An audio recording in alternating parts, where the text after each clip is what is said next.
ஒரு சுனாமி அடிச்சிருக்கு. இப்போ மணி அவர்கள் சொல்றது ஏன்னா 27 மாதங்கள் தான், 1.5 கோடிக்கு மேலே வாக்குகள் அப்படின்றப்ப அதை பலரால் கணிக்க முடியலன்ற இடத்தில் ஆன்டி இன்கம்பன்சி இருந்திருக்கு. விஜய் விமர்சனம், அவர் ரசிகர்கள் மீதான விமர்சனம், அது வேறொன்றா டர்ன் ஆயிருக்கு. இதெல்லாம் சேர்ந்து தான் ஒரு மேஜிக் நடந்திருக்கா? முதல்ல மீண்டும் ஒரு முறை கூட அதிகாரப்பூர்வமாக இன்றைக்கு முதலமைச்சராக பதவியேற்றிருக்கக்கூடிய திரு விஜய் அவர்களுக்கும், எதிர்க்கட்சித் தலைவராக பதவியேற்க இருக்கக்கூடிய தேர்ந்தெடுக்கப்பட்டிருக்கக்கூடிய திரு உதயநிதி ஸ்டாலின் அவர்களுக்கும், சட்டமன்றத்திற்குள் வர இருக்கக்கூடிய ஒவ்வொரு சட்டப்பேரவை உறுப்பினர்களுக்கும், அமைச்சர்களுக்கும் நம்முடைய வாழ்த்துக்களை தெரிவித்துக் கொள்கிறேன். நிச்சயமாக மணி சார் சொன்ன மாதிரி இது பெரும்பாலும் தாவேகா ஆதரவாளர்களை தவிர மற்ற யாருமே இதை கணிக்கல. எல்லோருமே எதிர்பார்த்தது அவர் கணிசமான வாக்குகளை வாங்குவார். நான் எல்லா ஊடக விவாதங்களையும் பயன்படுத்திய வார்த்தையை இப்பொழுதும் பயன்படுத்துகிறேன். நான் அவரை குறை மதிப்பீடும் செய்ய விரும்பல, மிக மதிப்பீடு செய்வதற்கான தரவுகள் நம்மிடம் இல்லை. இதைத்தான் சொன்னேன். இரு பெரும் திராவிட கட்சிகளின் மீது அரை நூற்றாண்டு காலமாக ஆண்டிருப்பதால் ஒரு மாற்றம் வேணும் என்று சிந்தித்த மக்கள், இந்த மாற்றத்திற்கு பலரும் இங்கே முயற்சி செய்திருக்கிறார்கள். வைகோ பிரிந்து வந்தபொழுது வைகோ முயற்சி செய்தார், சீமான் முயற்சி செய்தார், கமலஹாசன் முயற்சி செய்தார். ஆனால் அவர்கள் எல்லோருக்கும் இல்லாத ஒரு வசீகரம் அதுக்கு நிச்சயமாக அவருடைய திரைத்துறையின் மூலமாக அவருக்கு கிடைத்தது. ஆனால் அந்த வசீகரத்தை மற்றவர்கள் சரியாக பயன்படுத்தினார்களா அப்படிங்கிறதுல கேள்வி எழுகிறது. இவங்க ஏதோ ஒரு இடத்துல அதை மிகச் சரியாக பயன்படுத்தி இருக்கிறார்கள், அதற்கான உழைப்பை செலுத்தியிருக்கிறார்கள். எந்த இடத்துல பயன்படுத்தியிருக்கிறாங்க அப்படின்னு சொன்னா, நீங்க மற்றவர்கள் ஆஸ் யூஷுவல் இந்த இருவரும் திராவிட கட்சிகளும் என்ன மாதிரியான தேர்தல் நடைமுறைகளை, வாக்கு சேகரிக்கும் நடைமுறைகள் இருந்து இந்த தேர்தல் பணிகள், நீங்க எல்லா கட்சிகளும் என்ன பண்ணுவாங்கன்னா ஒரு மாவட்ட செயலாளர் நியமிப்பாங்க, ஒன்றிய செயலாளர் நியமிப்பாங்க, கிளைக்கழக செயலாளர் நியமிப்பாங்க. இந்த பேட்டர்ல தான் இவங்க ஒர்க் பண்ணுவாங்க. அப்போ ஒரு நவீன தலைமுறை உருவாகி இருக்கிறது அப்படிங்கிற இடத்துல இருந்து அந்த நவீன தலைமுறையை எப்படி போய் ரீச் பண்றது அப்படிங்கிறதுல இவங்க முற்று முழுவதுமாக இவங்க இன்னைக்கு அவர் நன்றி சொல்லுகின்ற பொழுதே விர்ச்சுவல் வாரியர்ஸுக்கும் சேர்த்து நன்றி சொல்கிறார். அப்ப அந்த மெத்தடை அவங்க கையில் எடுத்திருக்கிறாங்க. கையில் எடுத்து ஆட்சிக்கு எதிரான விமர்சனங்களை மேடை போட்டு பேசிய காலம் போயிடுச்சு. அவங்க இணையத்தின் வழியாக ஆட்சிக்கு எதிரான பிரச்சார உத்தியை மாத்திருக்காங்க. நாங்க ஆட்சிக்கு வந்தா என்ன செய்வோம் என்று இதற்கு முன்பு இருந்தவர்கள் மேடைகளில் முழங்கினார்கள். ஆட்சிக்கு எதிரான கேள்விகளை மேடைகளில் கேட்டாங்க. மணி அவர்கள் சொன்னதுல திரு செந்தில் ரொம்ப முக்கியமான இடம் சொல்றது, ஆட்சிக்கு எதிரான அலை வீசி இருக்கிறது ஒன்று, மாற்றத்தை எதிர்நோக்கி சமூகம் காத்திருக்கிறது. இந்த ரெண்டு விஷயம்தான் ஒரு வெற்றியே விஜய்க்கு. ஆட்சிக்கு எதிரான அலை அப்படிங்கிறத நான் எப்படி பார்க்குறேன் அப்படின்னு சொன்னால், நிச்சயமாக எந்த ஒரு கட்சி மீண்டும் ஆட்சிக்கு வராமல் போகுது அப்படின்னு சொன்னால் அந்த ஆட்சி வேணாம், இன்னொரு ஆட்சி வரணுங்கிறதுக்காக மக்கள் வாக்களிக்கிறாங்க, அதில் மாற்றுக்கிறது இல்லை. ஆனால் ஆட்சிக்கு எதிரான அலை ஒரு பெரிய சுனாமியாக நான் அதை எப்படி என் பார்வையில் நான் எப்படி பார்ப்பேன் அப்படின்னா, 91 தேர்தலில் கலைஞரை தவிர திமுகவில் அனைவரும் தோற்றார்கள். அது ஒரு சுனாமி, அதில் எல்லாருமே அடித்து வீழ்த்தப்பட்டார்கள். 96 மேடம் ஜெயலலிதா அவர்களே தோற்றார்கள், அது ஒரு சுனாமி. ஆனால் 2016 வீசியது சுனாமியா அப்படின்னா இல்லை. திமுகவும் அதிமுகவும் நெக் டு நெக் ஒரு மயிரிழையில் அவ்வளவுதான், ஒரு விழுக்காடு தான். எஸ்.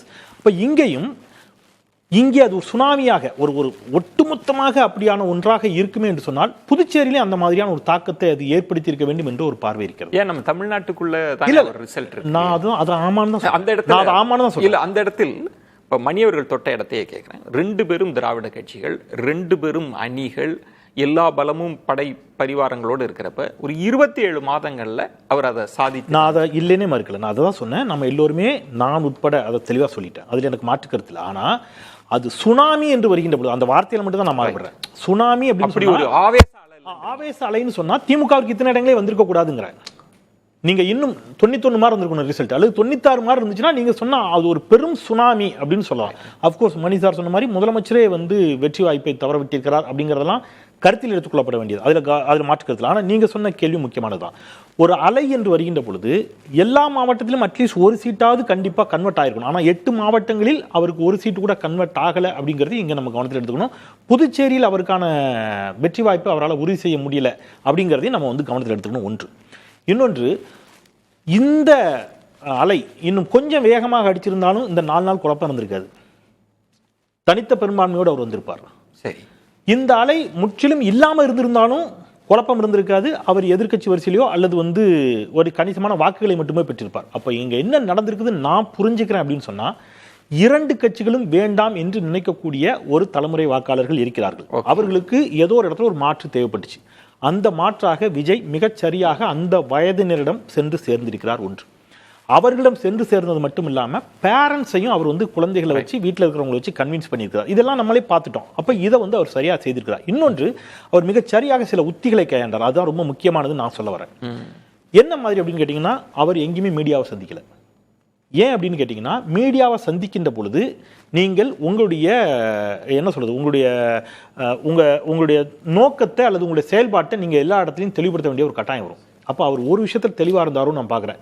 நீங்கள் ஒவ்வொரு இஷ்யூக்கும் என்கிட்ட கேள்வி கேட்பீங்க, நான் அதை சொன்னேன்னா அது ஒரு சிக்கலாக போகும். இந்த இஷ்யூவில் எப்படி கருத்து சொன்னால் அந்த வாக்கு செதறலாம், அந்த இஷ்யூவில் எப்படி கருத்து சொன்னால் இந்த வாக்கு செதறலாம். அதனால் நான் மீடியாவை சந்திக்கல. ஒன்று.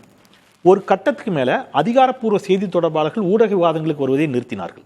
அதெல்லாம் ஒரு ஸ்ட்ராட்டஜி தான், நான் அதை குறையா கூட சொல்ல, அது அவங்களுடைய பார்வை. நீங்க கேட்டதுனால சொல்றேன், பிரச்சார உத்தி மாறி. ஏன் அதிகாரப்பூர்வ செய்தி தொடர்பாளர்கள் கூட, என்னுடைய நினைவு சரியா இருந்தா எப்பொழுது அதிகாரப்பூர்வ செய்தி தொடர்பாளர்களை கூட தாவேகா ஊடக விவாதங்களுக்கு நிறுத்தியதான் நான் பார்க்கிறேன். ரொம்ப ஒரு சின்ன கருத்து பண்ணும்.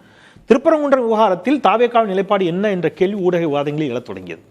அப்போ அவங்க ஒரு இடத்துக்கு நகர்றாங்க. என்ன அப்படின்னா, நம்ம பிஜேபியை மட்டும் ஸ்ட்ராங்கா அடிச்சா அது ஒரு விதத்தில் டிஎம்கேக்கு பலமா போயிடும்.